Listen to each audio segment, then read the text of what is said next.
Hey, what's going on, guys? It is Dives, Mr. Crockpot on Twitter. Today, we are breaking down my top 5 players to watch against the Cleveland Browns preseason week 2. Guys, if you are new to the channel, please be sure to smash that subscribe button. Let's go!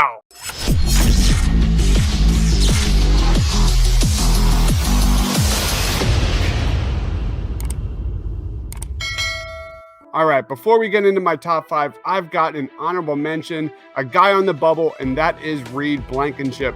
This is a guy who led the Eagles with 8 tackles against the New York Jets last week. While he wasn't great in coverage, he played great against the run. I think safety depth is probably the most open roster spot on the defense right now, and more games like this against the Cleveland Browns could keep him on the roster. He's been getting the majority of his reps with the third string, while Anthony Harris and Jaquiski Tart continue to disappoint. Blankenship has really good size and decent enough athleticism, and he has shown throughout camp that he has good instincts. I think it could be a contributing special teamer right off the bat with the chance of growing into a role in the regular defense. I think Sunday's game against the Browns is vital for Reed Blankenship, and I'm excited to see what he does. Let's move on to my number 5. All right, coming in number 5 in my top 5 players to watch against the Cleveland Browns is Noah Togiai. The young tight end has had a solid camp and even a more solid performance in the preseason last week against the Jets with 4 catches and 29 yards. The truth of the matter is Grant Calcaterra has missed significant time at camp, leaving the door wide open for Togiai to make the Eagles' 53-man roster. He's had a very good camp, cementing himself as tight end 2 behind Dallas Goedert. Most importantly, Togiai and Reed Sinnett appear to be on the same wavelength, which bodes well for him against the Browns this weekend. I think Noah Togiai has also looked decent with his run blocking. This week, the Eagles announced on Monday that they sent J-Jaw packing, and right now it sounds like Richard Rodgers is on the out while Noah Togiai is on the in. This is a guy that's on the bubble that needs a big game on Sunday against the Browns to make the final roster. Let's move on to my number 4.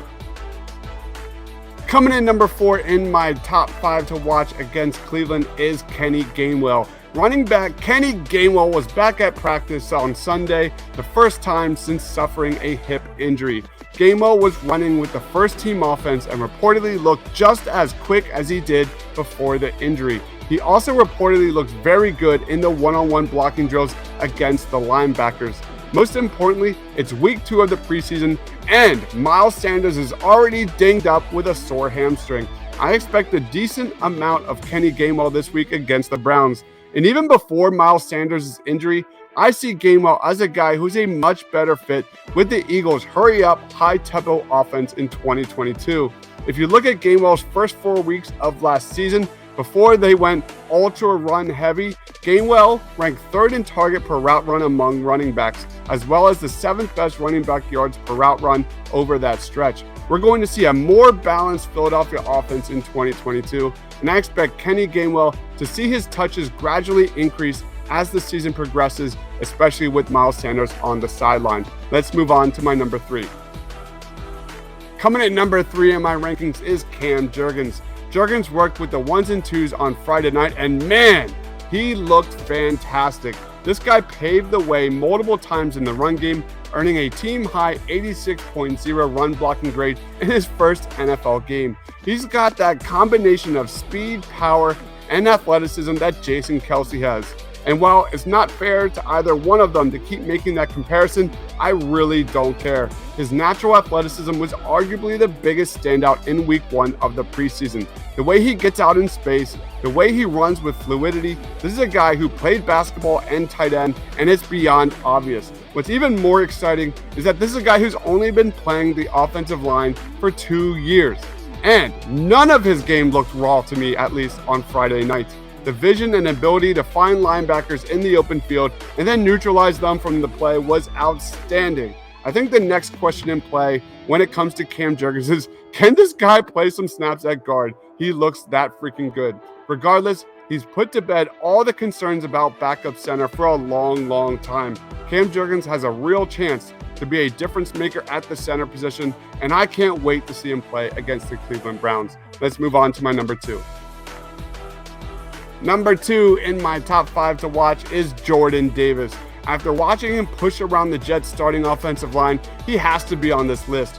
Jordan Davis has been the rock throughout training camp, and we've already seen him draw consistent double teams and busting up run plays in his first NFL game. I absolutely love seeing Davis's pressure allow some of the other defensive linemen get some pressure. This is a guy who's going to be such a handful in the middle of the Eagles' defense.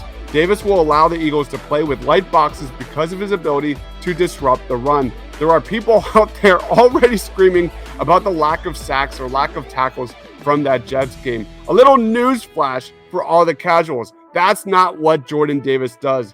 Jordan Davis's job is to make opposing running backs dance in the backfield just a little bit longer so that the Eagles' second and third level defenders can get to their spots. With starting defensive tackle Javon Hargrave still nursing a toe sprain, I think Jordan Davis could see a little more first-team reps on Sunday against the Browns.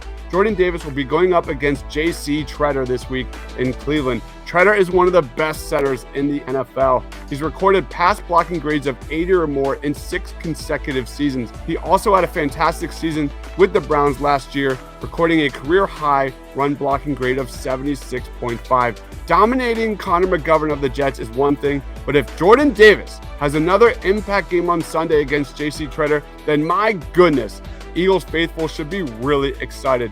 Let's move on to my number 1. Coming in number 1 in my rankings is Devontae Smith. If there was any takeaway from Devontae last season, it's that he should have had more targets, more yards, and more touchdowns. The dude was a beast, and there were plenty of times the Eagles should have gotten him more involved. Smith was back at practice this week and heavily targeted. At one point in practice, he got 3 of the first 6 passes thrown his way. Devontae said later that there was no concerted effort to get him the ball more, saying it was more of the way the defense was playing coverage. This is exactly why Devontae Smith is going to have a huge year in 2022. Devontae going up against CB2s and slot corners is a mismatch waiting to happen every single week. He's also been matched up a lot with James Bradbury during camp, who is a much more physical and bigger cornerback. However, assuming the starters play on Sunday, the Eagles take on a top 3 secondary on Sunday against Cleveland. The Browns not only have proven studs in Ward and Johnson, but also 3 ascending top 50 draft picks in Newsome, Williams, and Delpit. It's going to be an epic test for Devontae Smith on Sunday versus the Cleveland Browns. I cannot wait. So those are my top 5 Eagles players to watch against the Cleveland Browns on Sunday. Do you guys disagree or agree? Let me know down in that comment section below or message me on Twitter at Mr. Crockpot. Thank you everybody for watching. If you love the birds, give this video a like. Thanks for watching, guys. Stay awesome.